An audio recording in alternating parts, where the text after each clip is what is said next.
Muito boa noite, está começando mais um TV Esporte. E antes de qualquer coisa, quero desejar boa noite aos nossos comentaristas, Letícia, Aline, mais uma vez aqui com a companhia de vocês. Mais uma segunda e agora depois de clássico, né? Então com certeza a gente tem muita coisa para comentar. Boa noite, meninas, boa noite vocês de casa. Pois é, e hoje vamos ter vitória brasileira no UFC 222, denúncia de abuso sexual no futebol e veja também.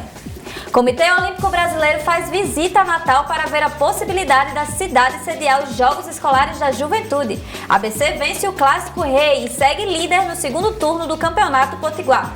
TV O Esporte está no ar.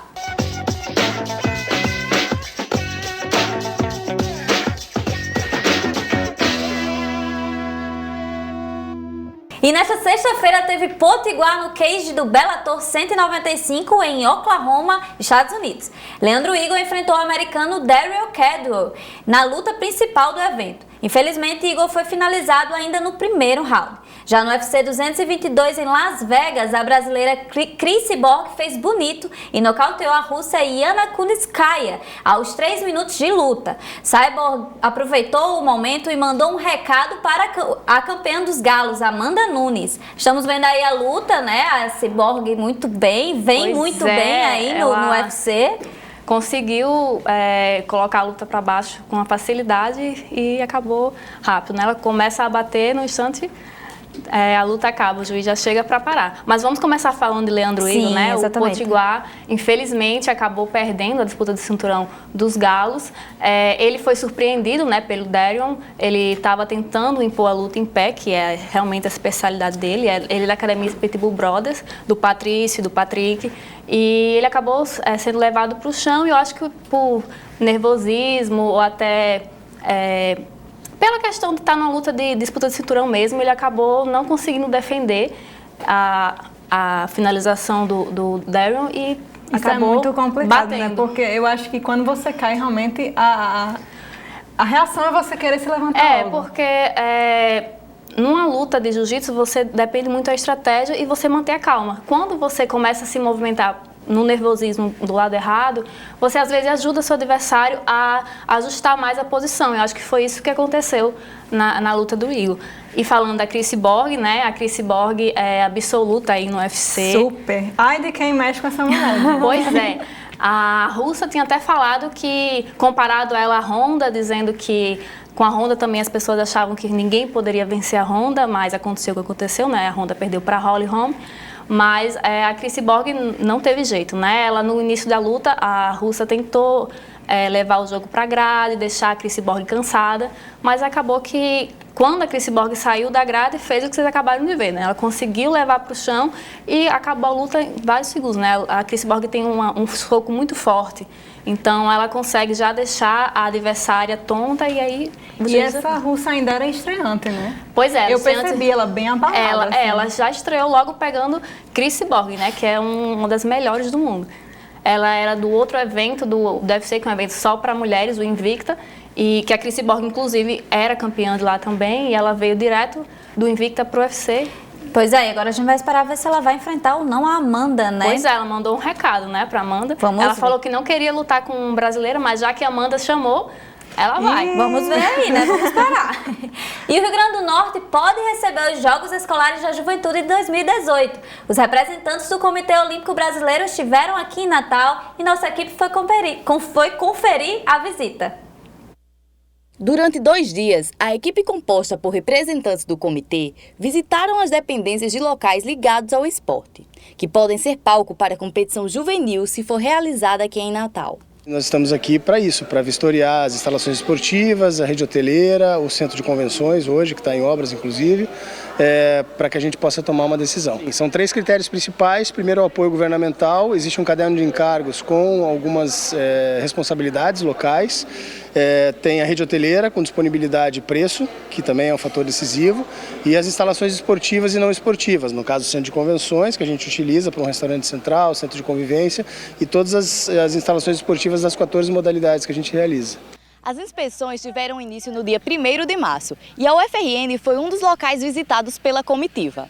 Além de Natal, outras 2 cidades estão concorrendo para receber os jogos, que serão realizados no 2º semestre deste ano. A importância é gigantesca, porque você tem Natal recebendo as 27 federações, né, aqui para disputar os jogos escolares. Isso daí vai gerar um aporte financeiro diretamente na rede turística de que pode chegar até 10 milhões de reais. A gente tem uma expectativa de ter 36 mil diárias de hotéis. Aí você vem em N fatores, você loca receptivos, você tem ônibus, você mexe com alimentação, você mexe com a economia informal das portas do ginásio, o pessoal que está lá com sua banquinha vendendo seu picolé, seu chiclete, e assim vai, todo mundo ganha. O Centro de Convenções também foi um dos locais visitados e funcionaria como um espaço de reunião dos atletas. Mas a reforma em andamento pode prejudicar a escolha da capital como sede. A decisão será divulgada no dia 30 de março e Natal concorre com as cidades de Blumenau e Palmas. Por enquanto, os três estão no mesmo local. Nós já tivemos em Blumenau, ainda vamos a Palmas, e Natal foi a segunda cidade que está sendo visitada. E até 30 de março a gente precisa tomar a decisão, mas por enquanto a gente não pode falar quem está na frente, quem não está. Vamos ver todos primeiro. O chefe de gabinete da Secretaria de Estado do Esporte e Lazer, que assume atualmente o órgão, afirma que está confiante com a escolha da Cidade do Sol para a fase nacional ou regional do evento. Hoje a gente está disputando diretamente com mais dois estados, né? Duas cidades, Blumenau em Santa Catarina e Palmas no Tocantins. Só que aí Natal ela salta na frente, principalmente pela sua rede hoteleira e toda a sua infraestrutura esportiva que o COB já começou a visitar desde ontem, né? Estão aqui desde quarta-feira à noite. Tivemos algumas reuniões, ontem passamos o dia inteiro em reunião no Gabinete Civil e também visitas a equipamentos esportivos, e hoje dando continuidade a Centro de Convenções, Arena das Dunas, o FRN e FRN. Mas as chances são reais de Natal e o estado do Rio Grande do Norte receber os jogos. Pois é, vamos esperar, né? Chances reais a gente acredita, porque está concorrendo, né, com Blumenau e Palmas. É muito importante para o cenário esportivo de Natal, até porque seria a segunda vez que será, né, se Natal ganhar, a segunda vez que vai sediar os Jogos Escolares da Juventude, e isso é de grande importância porque a presença de mais de 8 mil atletas, né, aqui na nossa cidade. Então vamos esperar, vamos torcer para que Natal realmente seja escolhido, porque vai elevar aí, né, alavancar o nosso esporte aqui do estado. E agora vamos dar um verdadeiro giro no que rolou no mundo do esporte essa semana.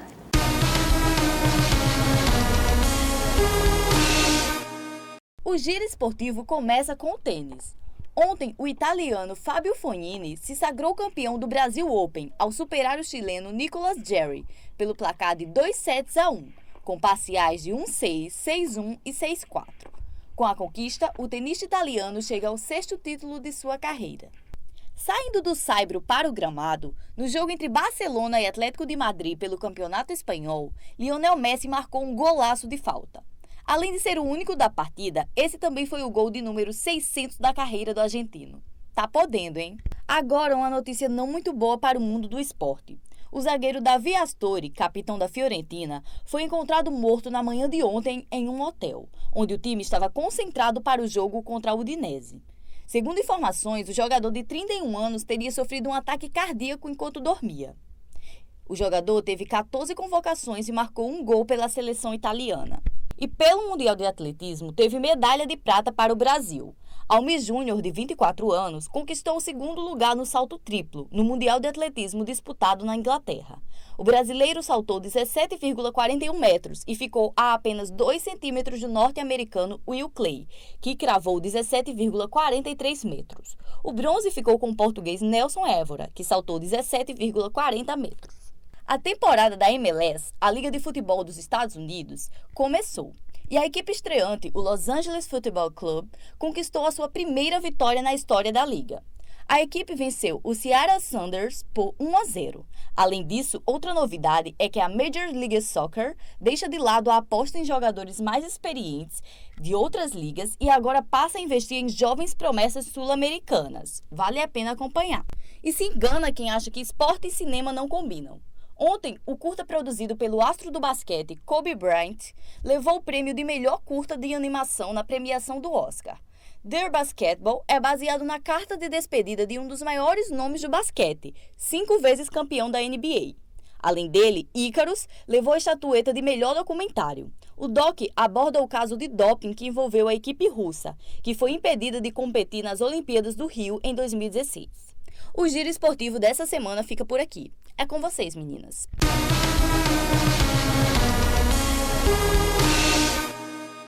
Pois é, a gente viu aí, né, Oscar, esporte, tudo misturado, né? Além desse curta, teve outros filmes que envolviam o esporte que ganhou aí o Oscar, né? Pois é, a gente teve o melhor documentário, que foi Ícaro, da Netflix, o primeiro Oscar da Netflix, do Brian Fogel e do Mark Monroe, que investigava o uso de doping naqueles escândalos russos, né?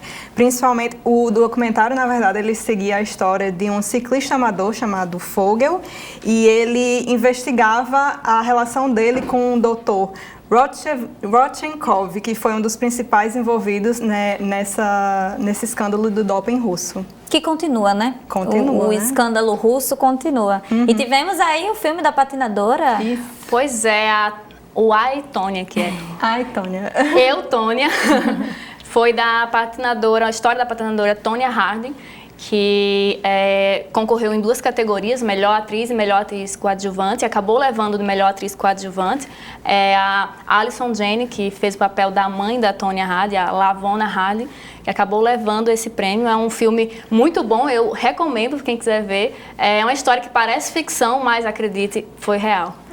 Pois é, então assim, é muito importante, né, que a gente vê aí o Oscar, filmes misturados com o esporte. Pois é, o esporte está em todo lugar, né? E a inspiração para qualquer tipo de expressão artística, incluindo a 7ª arte. E agora vamos falar de um tema bem polêmico.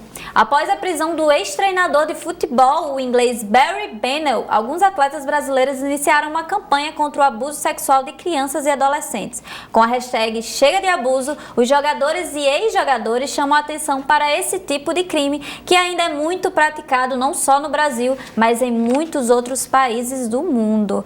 É um assunto bem polêmico, um assunto difícil, né, triste da gente tratar, mas a gente vê aí que não é tão difícil de acontecer no mundo do futebol, no mundo esportivo no geral. Muito fácil até, né? É triste, chega baixou o astral aqui, porque realmente é algo que precisa ser discutido e tratado, e algo que precisa ser punido, né? E a gente vê que, na maioria das ocasiões, abusos como esses são acobertados e não são feitas denúncias, até porque tem toda uma cultura, né, de ameaça assim, para os envolvidos. Nesse caso da Inglaterra, foi em 2016, o Barry Bennell ele já foi condenado a mais de 30 anos de prisão, né, por estupro, por abuso mesmo, um caso bem específico, que também pega o embalo desse movimento Me Too, né, essa hashtag Chega de Abuso, que realmente a gente tem que dizer um basta para essas situações de abuso em todas as esferas da sociedade, e que no esporte é algo que infelizmente está muito presente. O que deixa mais triste é que no futebol a gente vê que os próprios dirigentes de clube é como se não quisesse, é como se fosse queimar a história do clube se for denunciado, e isso é muito triste. A gente vê que crianças e adolescentes muitas vezes, por causa de um sonho, elas passam por isso, e muitas vezes até a própria família é coberta, porque é uma maneira de mudar a história daquela família, e isso é tão triste, né? É tão triste você ver você brincar com os sonhos dessa maneira. Exatamente, é um sonho, é uma esperança de melhoria de vida, né? Tem pais que mandam os filhos sem conhecer ninguém para outros estádios para buscar esse sonho como uma maneira de alavancar a situação da família, né? Salvar a família. E a gente viu, né, que no caso das meninas que denunciaram aquele médico nos Estados Unidos, foi muito difícil. Algumas passaram anos para conseguir falar. Você imagina esses meninos, né? Homem, na cultura machista, que um homem chegar e falar, olha, eu fui abusado. Até umas reportagens que eu li pesquisando sobre o assunto, eu vi que é naturalizado dentro dos vestiários, né? Os rapazes já são acostumados e eles brincam até, né? Aconteceu isso e tal, como se fosse uma coisa normal. Mas não é, gente. São crianças sofrendo na mão dessas pessoas que se aproveitam de uma situação para agir dessa forma. E isso que você falou do descaso, não só dos clubes, mas como a nossa própria confederação, né? A gente viu que em 2014 teve aquela CPI... Do abuso sexual. CPI exploração sexual de crianças e adolescentes, um pouco antes da Copa, em que a CBF se comprometeu em 10 medidas para evitar, né, prevenir e combater o abuso sexual no âmbito do futebol. E a realidade é que eles não cumpriram com a maioria das medidas, eles fizeram 2 e uma meio meia boca, que foram as ações, as campanhas educativas, né? E a outra foi, não me lembro agora qual foi a outra medida que eles fizeram, mas aí a gente já vê que, mais uma vez, a nossa confederação mais está preocupada com a sua imagem do que com a proteção dos seus próprios atletas, crianças, né? Exato. Um descaso, né? Exato, então a gente agora espera que esses casos sejam cada vez mais... venham à tona, venham à tona e que outros atletas vão lá na frente, né, se coloquem à frente, aí alguns atletas que a gente sabe que já sofreu, mas que muitas vezes se cala, se coloquem à frente para que não aconteça mais, né? A gente não fale mais sobre isso. E agora vamos para um rápido intervalo e voltamos já já com tudo que rolou no confronto entre ABC e América.